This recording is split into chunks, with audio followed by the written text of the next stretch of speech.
नमस्कार साथियों, आपका स्वागत है आपके अपने यूट्यूब चैनल पे। और आज हम लोग पढ़ेंगे जीव विज्ञान का पार्ट माने वनस्पति विज्ञान या उसकी शाखाएं हैं, यह अध्याय 1 है। ठीक है। और इससे पहले हम लोग पढ़ चुके हैं फिजिक्स का पूरा प्लेलिस्ट है हमारे यूट्यूब चैनल पे। प्लेलिस्ट में जाएंगे तो लुसेंट फिजिक्स करके मेरा एक प्लेलिस्ट है, उसमें पूरा हम फिजिक्स को पढ़ा चुके हैं, ऑब्जेक्टिव क्वेश्चन को। ठीक है।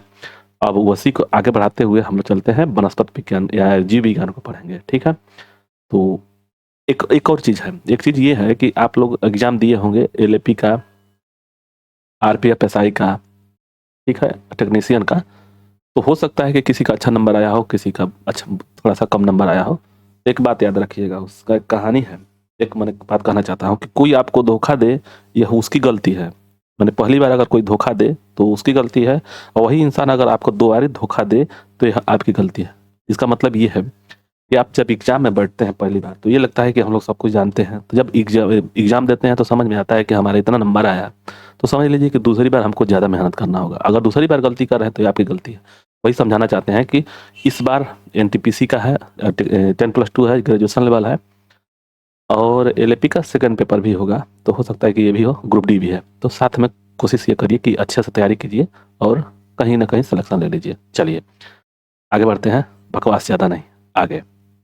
क्वेश्चन है, जीव विज्ञान बायोलॉजी शब्द का सर्वप्रथम प्रयोग किसने किया था? अरस्तु ने, पुरकिंजे ने, बान माल ने, लैमार्क और ट्रेविरेनस ने। तो इसका आंसर हो जाएगा डी, हो जाएगा लैमार्क व ट्रेविरेनस ने किया था। आगे, जीव विज्ञान का जनक बायोलॉजी ऑफ फादर के नाम किस नाम को जानते हैं? मैंने किनको जानते हैं? अरस्तु को, डार्विन को, लैमार्क को और पुरकिंजे को। तो इसका आंसर हो जाएगा ए। देखिए इसमें 3 चीज याद रखिएगा। जीव विज्ञान है, जीव विज्ञान ऐसे कि कंफ्यूजन होता है। हम कोई टीचर नहीं है, ठीक है, हम एक आपके साथ पढ़ने वाले स्टूडेंट भी हैं, एग्जाम हम भी देते हैं। बस अंतर इतना है कि थोड़ा सा मेरा सिलेक्शन एक जगह हो गया ग्रुप डी में, तो मैं ड्यूटी करता हूँ, बस अंतर इतना ही है। न तो हम भी आप ही की तरह सिलेक्शन पढ़ने वाले हैं, टीचर नहीं है। तो कहाँ कमी होती है वो हमको समझ में आता है। तो हो सकता है कि आपको भी एक कमी हो, तो हम बता दे रहे हैं उस चीज़ को। तो देखिए, ये जीव विज्ञान जो है, जीव विज्ञान 2 पार्ट होता है। एक होता है जंतु विज्ञान, जिसमें जंतुओं का, एनिमल का अ, पढ़ा जाता है, पढ़ जाता है, ठीक है। और इसमें होता है वनस्पति विज्ञान, जिनमें वनस्पतियों का, वनस्पति विज्ञान, ठीक है। तो इसका अध्ययन किया जाता है, वनस्पति का, ठीक। तो देखिए, जीव विज्ञान का दे रहा है कि जीव विज्ञान का जनक कौन है? तो अरस्तु, ठीक है, याद रहे अरस्तु। तो जंतु विज्ञान का भी अरस्तु ही है, ठीक है, ये याद रखिए। फिर जब वनस्पति विज्ञान की आता है बात आएगी तो इसके हैं थियोफ्रेट्स, थियोफ्रेट्स, ठीक है ना, थियोफ्रेट्स। इसका याद रखिएगा, वनस्पति विज्ञान के जनक हैं थियोफ्रेट्स, जंतु विज्ञान के हैं अरस्तु और जीव विज्ञान के हैं अरस्तु। एक और आता है चिकित्सा विज्ञान, चिकित्सा विज्ञान, चिकित्सा, चिकित्सा विज्ञान, ठीक ना, विज्ञान। तो इनका कौन है? तो हिप्पोक्रेट्स हैं, हिप्पोक्रेट्स, एक जगह लिख लीजिएगा, हिप्पोक्रेट्स, ठीक है ना, क्रेट्स। तो ये याद रखें, चिकित्सा विज्ञान के हैं हिप्पोक्रेट्स, जंतु विज्ञान और जीव विज्ञान के हैं अरस्तु, और वनस्पति विज्ञान के थियोफ्रेट्स। यहाँ तक 3 चीज समझ में आया। आगे मिलेगा क्वेश्चन, ठीक है। आगे, जंतु विज्ञान के जनक, तो इससे पहले हम लोग पढ़े हैं अरस्तु जंतु विज्ञान के। ये थियोफ्रेट्स हैं किसके? वनस्पति विज्ञान के। ये डार्विन विकासवाद के हैं। आगे वनस्पति शास्त्र के, वनस्पति शास्त्र के पढ़े हैं हम लोग, थियोफ्रेट्स, इसका आंसर हो जाएगा ए। आगे, चिकित्सा शास्त्र का जनक, चिकित्सा शास्त्र के जनक कौन है? तो ऑप्शन पहले बता दे रहे हैं, इसका होगा सी। अब 3 गो जो है इसका तो आप लोग देख ही लिए, चिकित्सा शास्त्र के हैं जनक। अरस्तु हैं किसके? जंतु विज्ञान और जीव विज्ञान के। और थियोफ्रेट्स हैं वनस्पति विज्ञान के, ठीक। तो ये 3 को ऑप्शन के हिसाब से समझ में आया कि तीनों का अगर एक साथ में दे दिया जाए तो आपको छांटना आना चाहिए, ठीक। आगे, बॉटनी शब्द की उत्पत्ति किस शब्द से हुई है? किस भाषा से, माने किस भाषा से उत्पन्न शब्द उत्पन्न हुई है? तो यह है डी, ग्रीक भाषा से। आगे, हिस्टोरिया प्लांटेरम, प्लांटेरम पुस्तक के लेखक कौन है? देखिए, हिस्टोरिया मतलब कि इतिहास, प्लांटेरम, प्लांट का मतलब कि वनस्पति हो गया। तो वनस्पति का जनक कौन थे? तो थियोफ्रेट्स थे। तो इसका भी इसी हिसाब से देख लीजिएगा, ये है थियोफ्रेट्स।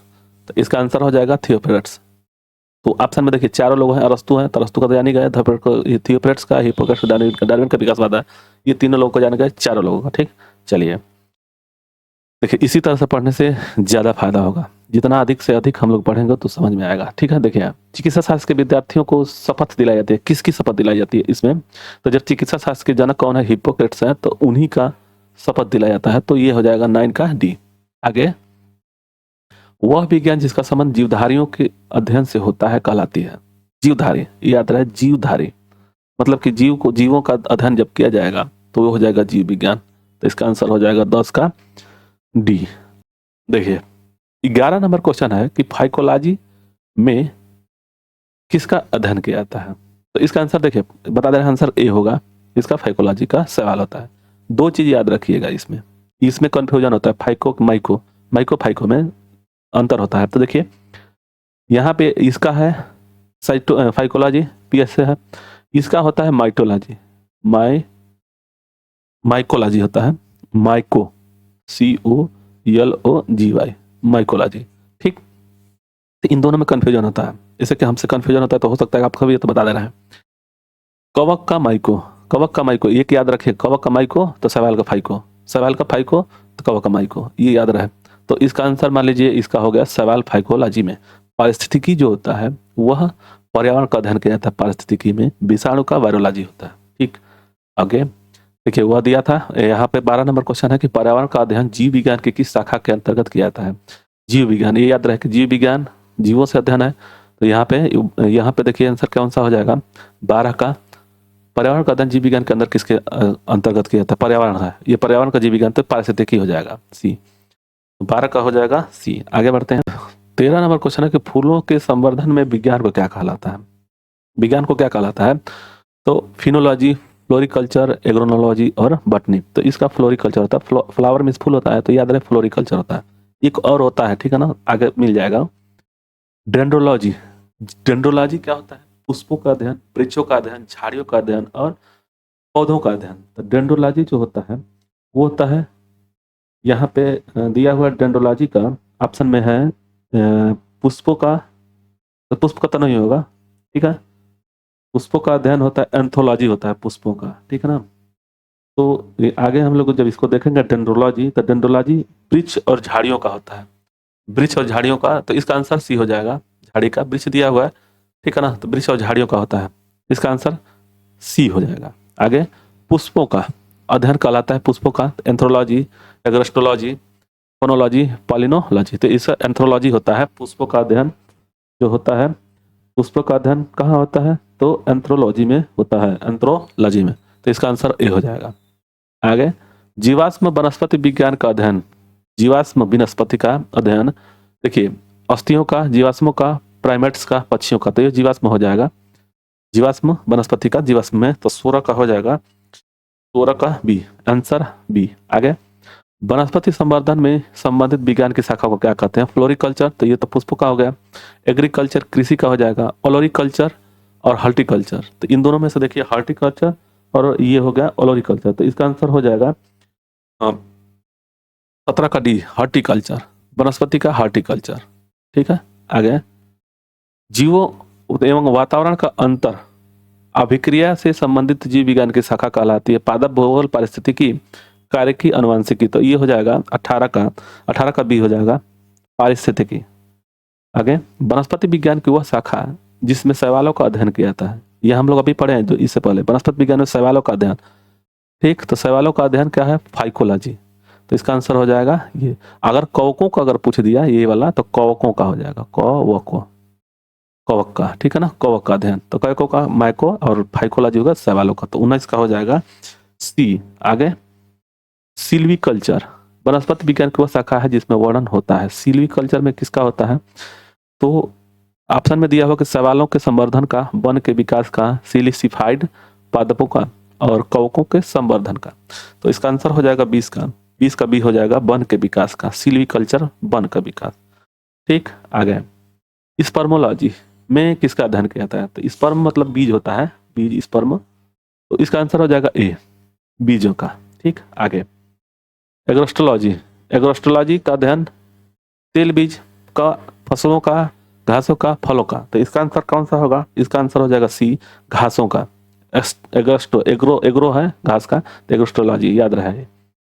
पीडोलॉजी पीडोलॉजी पीडोलॉजी जो होता है पादप रोगों का, भूमि का, प्रदूषण का, चट्टान का, तो यह हो जाएगा 23 का बी हो जाएगा भूमि। ओके, आगे आनुवंशिकता एवं विभिन्नता के बारे में जानकारी देने वाले वनस्पति विज्ञान की शाखा को कहते हैं। देखिए आनुवंशिकता और विभिन्नता के बारे में ऑप्शन में कौन कौन दिया है, भू विज्ञान, वनस्पति आनुवंशिकी, सेरीकल्चर और उद विकास। तो इसका आंसर हो जाएगा 24 का सी। सी नहीं, 24 का सी। हाँ देखिए ये ऊपर नीचे हो गया है, सी याद रहे। 24 का आनुवंशिकी होगा, ये ऊपर नीचे हो गया सी, मतलब कि याद रहे ये आनुवंशिकी है। ठीक है, तो देखिए इसमें एक चीज है सेरीकल्चर, एक होता है ए मधु, एपी कल्चर होता है, एपी कल्चर। ठीक है, एपी कल्चर मधु मक्खी से होता है, मधुमक्खी। हम लोग याद किए हैं, जानते ए मधु सेरे, ए अरे, तो सेरीकल्चर जो होता है रेशम से होता है, सेरे, ए मधु सेरे याद करने के लिए। ठीक, तो इसका आंसर हो जाएगा सी, ये वाला आनुवंशिकी वाला। ठीक, आगे पौधों को नाम देने वाला विज्ञान कहलाता है वर्गीकरण, पहचान, नामकरण, वर्गीकी। तो इसको वर्गीकरण दिया किया जाता है ना, तो इसका आंसर हो जाएगा डी। आगे हम लोग बढ़ेंगे, फलों का अध्ययन। देखिए इसमें दिया हुआ है स्पर्मोलॉजी, एंथ्रोलॉजी, पीडोलॉजी और पोमोलॉजी, तो इसका आंसर हो जाएगा डी। अब देखिए स्पर्मोलॉजी, अभी इससे पहले पढ़े हैं, स्पर्मोलॉजी बीज से संबंधित है। एंथोलॉजी, जो एंथोलॉजी है वो है पुष्पों से, और पीडोलॉजी है भूमि से, और पोमोलॉजी हो गया फल से, तो ये याद रहे। आगे परागकणों का अध्ययन कहलाता है पोमोलॉजी, पेलिनोलॉजी, फाइकोलॉजी, माइकोलॉजी। तो ये तो दोनों होगा नहीं, फाइकोलॉजी होता है शैवाल से, माइकोलॉजी होता है कवक से, तो ये तो दोनों होगा नहीं, तो इसको आंसर काट दीजिए। अब देखिए इन दोनों में से पोमोलॉजी पढ़े हैं, पोमोलॉजी किससे होता है, तो फलों से, ये हो गया फलों से, तो ये होगा नहीं, तो इसका आंसर हो जाएगा पेलिनोलॉजी। तो देखिए 10 या 15 को, ये जो लाजी वाला जो है सवाल 15 या 20 याद रखेंगे ना तो ऑप्शन में मार ले जाएंगे, इसे कि इसी में से कहीं ना कहीं से पूछता है। ठीक है, आगे संसार में पौधों के वितरण का अध्ययन कहलाता है फाइटोजियोग्राफी, वानिकी, एक्सोबायोलॉजी, एंथ्रोपॉटनी। तो इसका आंसर हो जाएगा ए, फाइटोजियोग्राफी। आगे बढ़ते हैं, साग सब्जी को उत्पन्न करने वाले पौधों का अध्ययन कहलाता है अलेरिकल्चर, सेरिकल्चर, सिल्वीकल्चर, पीसीकल्चर। तो देखिए ये वाला तो हम लोग देख ही लिए हैं, ये सेरिकल्चर का, सेरी मतलब रेशम से हो गया, अलेरिकल्चर हो गया, पीसीकल्चर क्या होता है, मत्स्य से होता है, ये जो होता है मत्स्य से होता है, मत्स्य। पीसीकल्चर जो होता है मत्स्य से संबंधित है। और एक और हो गया सिल्वीकल्चर होता है कास्ट से, ये जो होता है कास्ट से, ठीक ना, कास्ट से मतलब लकड़ी से, सिल्वीकल्चर लकड़ी से हो गया, पीसीकल्चर मत्स्य से हो गया, सेरीकल्चर सेरे रेशम से हो गया, तो ये अलेरिकल्चर हो जाएगा साग का। तो 29 का हो जाएगा ए, अलेरिकल्चर, ये याद रहे ए। आगे वार्षिक वलयों, एनुअल रिंग का अध्ययन कहलाता है डेंड्रोलॉजी, डेंड्रोक्रोनोलॉजी, एग्रोनोलॉजी, हॉर्टिकल्चर। तो हॉर्टिकल्चर क्या है, हॉर्टिकल्चर है वनस्पति से संबंधित है। डेंड्रोलॉजी जो है, डेंड्रोलॉजी तो ये याद रहे, डेंड्रोलॉजी जो होता है वृक्ष या झाड़ी से होता है, तो ये होगा नहीं। अब इसमें देखिए वार्षिकीय वाला 30 का हो जाएगा बी, डेंड्रोक्रोनोलॉजी। याद रहे डेंड्रो से न बताइएगा कि क्या है, डेंड्रोक्रोनो जब आएगा तब वलय वाला का अध्ययन होगा, वार्षिकीय वलय का। आगे सजावटी वृक्ष या झाड़ियों के संवर्धन में संबंधित अध्ययन कहलाता है एग्रोनोलॉजी, ओलिरिकल्चर, ओरेबिकल्चर, आर्बोरिकल्चर, सिल्वीकल्चर। तो सिल्वीकल्चर का तो हम लोग अभी देखे हैं, सिल्वीकल्चर काष्ठ पेड़ों से, तो ये तो होगा नहीं। अब देखिए एग्रोनोलॉजी, एरोलॉजी और इसका, तो 31 का हो जाएगा सी, आर्बोरिकल्चर। सजावटी और वृक्ष झाड़ियों का अध्ययन करने के लिए आर्बोरिकल्चर बोलते हैं। पृथ्वी की आंतरिक संरचना का अध्ययन क्या कहलाता है, नहीं पृथ्वी नहीं है भैया, गड़बड़ हो गया, पौधों की आंतरिक संरचना का अध्ययन कहलाता है आकारिकी, वर्गीकी, शारीरिकी और औतिकी। तो इसका आंसर हो जाएगा 32 का हो जाएगा सी, शारीरिकी। ठीक, पादप विज्ञान की वह शाखा जो कवक शास्त्र से में अध्ययन किया जाता है, इसका तो फफूद का होता है, फफूद का, कवक शास्त्र में फफूद का अध्ययन किया जाता है, तो 33 का हो जाएगा ए। आगे हम लोग बढ़ेंगे, एग्रोफोरेस्ट्री, वनों के लिए वृक्ष लगाना, फसल काटने के बाद वन लगाना, कृषि के साथ साथ उसी भूमि पर काष्ठीय बारहमासी वृक्ष लगाना, इनमें से कोई नहीं। तो इसका आंसर सी हो जाएगा। एग्रो फॉरेस्ट्री का मतलब ये होता है कि कृषि के साथ साथ उसी भूमि पर काष्ठीय बारहमासी वृक्ष लगाना है। आगे हम लोग बढ़ेंगे। वृक्ष संवर्धन किसका अध्ययन है? वृक्ष संवर्धन किसका अध्ययन है? ऑप्शन में दिया है कि वृक्षों एवं वनस्पति की खेती, पादप जीवन की विज्ञान, बागवानी कला और फसल उगाने की कला। तो 35 का हो जाएगा ए, वृक्षों और वनस्पति की खेती होती है। ठीक, आगे। जीव द्रव्य के पृथक्करण एवं समायोजन में संबंधित वनस्पति विज्ञान क्या शाखा कहलाता है? Agriculture, horticulture, tissue culture, aquaculture. तो इसका हो जाएगा टिश्यू कल्चर। 36 का हो जाएगा सी, टिश्यू कल्चर। एग्रीकल्चर कृषि से संबंधित, हॉर्टिकल्चर ये क्या बोलते हैं, साग से। चलिए आगे। निम्नलिखित में से कौन सा एक सही सुमेलित नहीं है? इसको याद रखिएगा, नहीं है तो यानी कि एक नहीं होगा। तो इसमें ऑप्शन में 33 का सी हो जाएगा, सब्जी का हॉर्टिकल्चर। फलों की खेती के लिए पोमोलॉजी, फसलों के लिए एग्रोलॉजी और फूलों के लिए फ्लोरिकल्चर। तो इसका आंसर हो जाएगा सी। तो ये वीडियो 37 क्वेश्चन है इसमें। तो पार्ट 1 मतलब कि जीव विज्ञान में लुसेंट का पार्ट 1 खत्म हो गया है। अब हम लोग पढ़ेंगे इसके आगे। ठीक है, तो ये आप लोगों को वीडियो अच्छा लगे तो लाइक से सब्सक्राइब कर जरूर करें, और नए हैं तो सब्सक्राइब भैया करें, और वीडियो को देखते रहें। जय हिंद, जय भारत।